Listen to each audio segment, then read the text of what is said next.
The KISS principle, keep it simple, stupid. What does it mean, and where does it come from? This saying isn't an insult, but a powerful design principle that has shaped innovation across various fields. The KISS principle stands for keep it simple, stupid. It's a reminder to prioritize simplicity in design and problem solving. It's attributed to Kelly Johnson, a legendary aircraft engineer at Lougheed Skunkworks around 1960. Johnson famously challenged his design engineers to design combat aircraft that could be repaired by an average mechanic in the field with readily available tools. I was first introduced to the KISS principle by an accounting instructor in college, and for the longest time I thought it was one of the fundamental principles of accounting.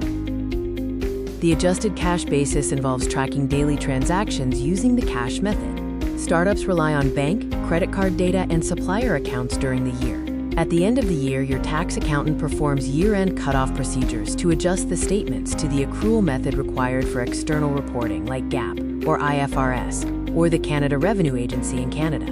U.S. startups with under $30 million in annual revenue can actually often file on an unadjusted cash basis to the Internal Revenue Service. But if required, it's still easy for an accountant to adjust from cash to accrual if their investors require GAAP-compliant statements.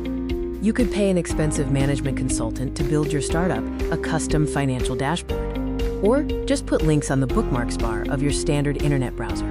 With links to your bank, credit card, and other key online accounts, you can see your cash position at a glance. It's all about keeping things simple and easy.